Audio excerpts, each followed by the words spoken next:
Nepal communist party माओवादी केंद्र के केंद्रीय समिति के सदस्य भी हूं और नेपाल के राजनीतिक इतिहास में मैं पहला व्यक्ति हूं जो बैलेट पेपर शो करके सांसद भी 2 बार हुए, मंत्री भी हुए। टिकट के लिए पार्टी कार्यालय में नहीं जाते हैं, मेरा टिकट मेरा घर पर आता है। लेनिन के सहकर्मी स्टालिन वो चमार जाति से थे, स्टालिन चमार जाति से थे और हमारे घर में हम लगाए भी है, देख रहे होंगे आप। अगर अपनी टीम को लेकर के नेपाल पहुंचते हैं तो आपने तो बता दिया स्वागत है, तो आप कौन सा पद संभालेंगे, आपसे मेरा सवाल है। हम कम्युनिस्ट पार्टी के एक नेता भी है और हम अपने समाज के एक सिपाही जी है। एक और हमारे गेस्ट जो है मंजू गिल जी हैं। जी आप सबका हमारे चैनल पर बहुत बहुत स्वागत। जी धन्यवाद। हम चलते हैं अपने जो आज के गेस्ट हैं नेपाल से, इनसे हम आप सबको रूबरू करवाते हैं। सर आप पहले अपना पूरा परिचय बताइए हमारे दर्शकों को जो भारत राष्ट्र चैनल पर आपको देख रहे हैं, आप उनको अपना पूरा परिचय दें। मेरा नाम सत्यनारायण भगत बिंद निषाद। अब निषाद जोड़ने का तात्पर्य हमारे यहाँ केवल बिंद ही नहीं, हम लोग मलाह बिंद और इस के दरमियान जो भी कास्ट लोग पढ़ते हैं उस सब को हम लोग जोड़ करके निषाद संगठन कह करके बनाए हैं। मेरा नाम सत्यनारायण भगत हुआ। मैं नेपाल कम्युनिस्ट पार्टी माओवादी केंद्र के केंद्रीय समिति के सदस्य भी हूं और नेपाल के राजनीतिक इतिहास में मैं पहला व्यक्ति हूं जो बैलेट पेपर शो करके सांसद भी 2 बार हुए, मंत्री भी हुए। मेरा घर ऐसे कि मधेश में ही पड़ता है।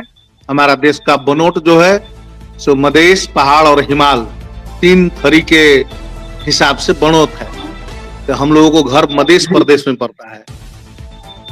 ऐसे हमारे समाज के नेपाल के कुल जनसंख्या के 2.14% हम लोगों को समाज की उपस्थिति है।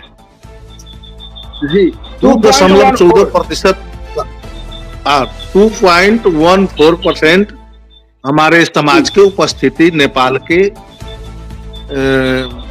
तथ्यांक में है, नेपाल के जनगणना से, राष्ट्रीय जनगणना से, जबकि बेसी है।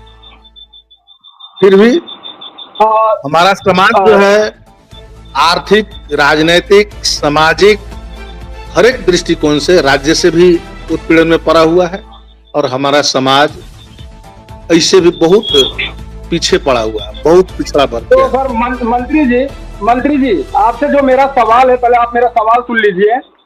उधर भारतीय कम्युनिस्ट पार्टी जो है मजदूरों किसानों की पार्टी है, तो पूरे दुनिया में मजदूर और किसान हैं, तो मजदूरों और किसानों के लिए जो भारतीय कम्युनिस्ट पार्टी है, तो वहाँ पर मछुआ समुदाय के साथ किस तरीके से कैसे उनका बिहेवियर है कि जो उनकी आर्थिक स्थिति हो या फिर सामाजिक स्थिति हो, राजनीतिक स्थिति हो, तो उस पर किस तरीके से कैसे काम कर रही है, जरा हमारे दर्शकों को आप बताइए। मुझे लगता है कि संसार में एक कम्युनिस्ट पार्टी ही है जो कि श्रमजीवी वर्ग और उत्पीड़ित जाति, सुन रहे हैं, श्रमजीवी वर्ग यानी कि मजदूर वर्ग और उत्पीड़ित जातियों के लिए एक कम्युनिस्ट पार्टी ही मात्र बोलते हैं, दूसरा कोई पार्टी नहीं, दूसरा पार्टी को मनसाया भी नहीं रहता है। ऐसे कि आज के दिन जो कि संसार में नारा देने वाले, संसार के मजदूर और उत्पीड़ित जाति एकजुट हो जाए कहकर नारा देने वाले कॉमरेड लेनिन का आज जन्मदिन है और ऐसा शुभ अवसर है कि आज हमारे देश का कम्युनिस्ट पार्टी के भी जन्मदिन है। इसलिए आपके चैनल के माध्यम से संसार भर के तमाम मजदूरों को और उत्पीड़ित जातियों को और मेरे स्वजातीय समाज को भी मेरे तरफ से हार्दिक शुभकामनाएं और बधाई है।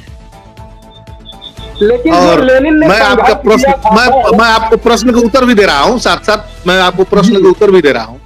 मुझे सांसद होने में मुझे लगता है कि मेरा पार्टी की बहुत बड़ी भारी हाथ है, क्योंकि मेरे समाज से, जो जिस समाज से हम बिलोंग करते हैं, आज तक न किसी पार्टी ने स्वीकारा हमारे समाज को, न किसी पार्टी ने किसी जगह देने के लिए सोचा। लेकिन मेरा एक पार्टी है जो कि मैं टिकट के लिए पार्टी कार्यालय में नहीं जाते हैं, मेरा टिकट मेरा घर पर आता है। और 2 बार सांसद हुए, मंत्री भी हुए। इसलिए तो आप सांसद और माओवादी पार्टी और कम्युनिस्ट पार्टी जी जी, तो आप सांसद और मंत्री 2 बार रहे, तो मछुआ समाज के लिए आपने कार्य क्या किया, वो हमारे आप दर्शकों को बताइए। मछुआ समाज के लिए और हमारे निषाद समुदाय कहा जाए, यहाँ पर नेपाल के हक में हम निषाद समुदाय कहते हैं, सबको जितना मछुआ समाज है सबको एकत्रित करके, एक तो छोटा देश है मेरा, कुल जनसंख्या मेरे देश के 3 करोड़ है, आपके 2-4 जिला में 3 करोड़ नागरिक मिल जाए आपको देश में, मेरे पूरा देश में ही 3 करोड़ नागरिक है। और हमने जब सांसद हुए तब पटक पटक रोस्टम से भी उठाया, केवल हम नहीं, हमारे पार्टी के लगभग दर्जन सांसद लोग भी मछुआ समुदाय के अधिकार के लिए बोला। यहां तक कि हमारे पार्टी के सुप्रीम कमांडर यानी सुप्रीम कमांडर पूर्व प्रधानमंत्री अध्यक्ष कमरेड प्रचंड पुष्प कमल दाहाल जी ने भी रोस्टम से, जिस समय संविधान जारी हुआ उस समय भी रोस्टम से बोले थे बहुत कड़ा शब्द में, जो नेपाल में मछुआ समुदाय है जो कि फर्क संस्कृति, फर्क पहचान, फर्क धार के लोग हैं, उन लोगों को अधिकार सुनिश्चित संविधान में किया जाए, नहीं कीजिएगा तो निकट भविष्य में विद्रोह भी होगा और उस विद्रोह के कमांड फिर हम ही करेंगे, कह करके अध्यक्ष प्रचंड बोले। तो हम लोग लड़ाई जारी रखे हैं, लड़ रहे हैं। वही जो हम कहें ना, एक तो हमारा समाज शिक्षा से भी बहुत पछाड़ी है यहाँ पर, जी जी, हमारे देश की अपेक्षा आपके देश में थोड़ा सिचुएशन है सर जी। आवाज आपको नहीं सुनाई दे रहा है? मुझे आपको आवाज नहीं सुन रहे हैं? बोलिए। जी सुन रहे हैं।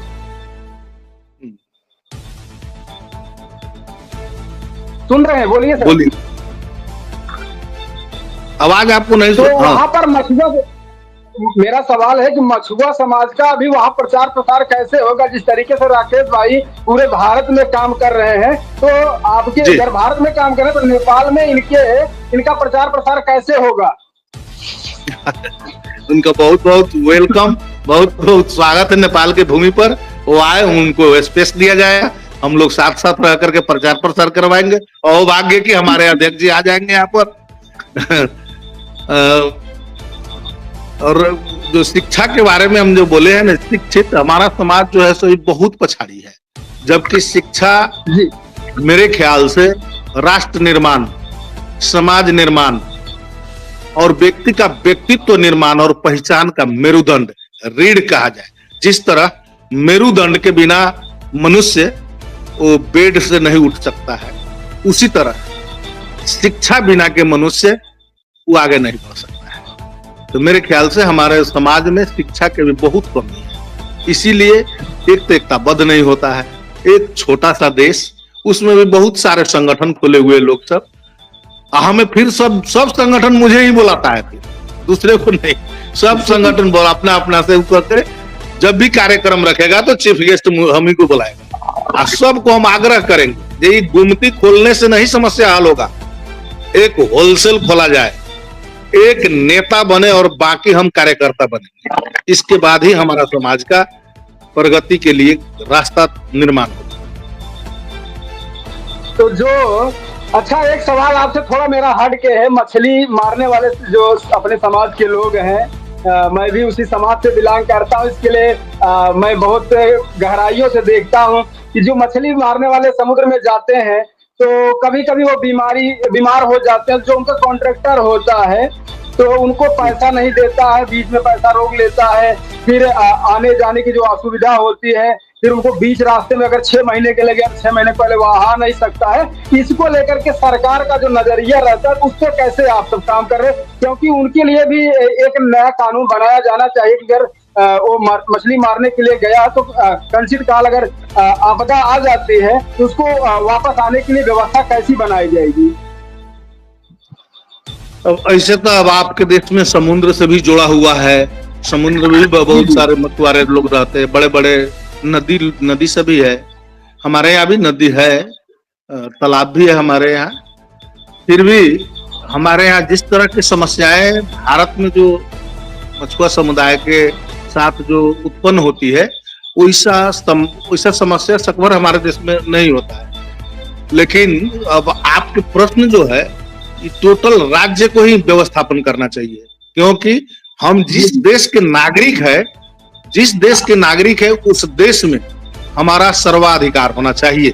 हर एक जगह पर हमारा अधिकार होना चाहिए, और हर एक जगह पर अधिकार प्राप्ति के लिए मुझे एकजुटता होना चाहिए, शिक्षित बनना चाहिए, एकजुटता होना चाहिए और संघर्ष में आगे बढ़ना चाहिए। इसके बाद ही हम कार्यपालिका, न्यायपालिका, व्यवस्थापिका हर एक जगह पर अपना जनसंख्या के आधार पर उपस्थिति करेंगे। ऐसे तो अगर कम्युनिस्ट पार्टी के ही धरोहर हम थोड़ा रखते हैं, कम्युनिस्ट पार्टी के ही धरोहर माने जाने वाले लेनिन के सहकर्मी स्टालिन, वो चमार जाति से थे। स्टालिन चमार जाति से थे, और हमारे घर में हम लगाए भी है, देख रहे होंगे आप। राष्ट्र के सर्वांगीण विकास के हेतु से देश में जितने जात जाति है, सब जात जाति को उचित प्रतिनिधित्व राज्य के हर एक संरचना में होनी चाहिए कह करके स्टालिन लेनिन के साथी जो थे वो तर्क रखे, और उसी तर्क पर रूस में अपना लागू किए, जो कि सर्वोच्च सोवियत बना। जी बोलिए। तो अब तक तो आपने भारतीय कम्युनिस्ट पार्टी, क्योंकि मैं उसको जानता हूँ बहुत पहले से, भारतीय कम्युनिस्ट पार्टी में बड़ा बचपना में था तभी से, तो उनके कार्य क्रियाकलापों को भी भारत में भी काफी कुछ इसका विस्तार है भारतीय कम्युनिस्ट पार्टी का। मैं इस संगठन में बहुत पहले मैं काम भी कर चुका हूँ, तो आज मैं मीडिया का काम करने लगा और मैं पहले इस संगठन में काम कर चुका हूँ। तो आपसे मेरा एक अंतिम सवाल है मंत्री जी, जी कि जो अगर मछुआ समुदाय, ये जो राकेश भाई है, अगर अपनी टीम को लेकर के नेपाल पहुंचते हैं, तो आपने तो बता दिया स्वागत है, तो आप कौन सा पद संभालेंगे, आपसे मेरा सवाल है। हम कम्युनिस्ट पार्टी के एक नेता भी है और हम अपने समाज के एक सिपाही। हम कम्युनिस्ट पार्टी के एक नेता है और अपने समाज के एक सिपाही है।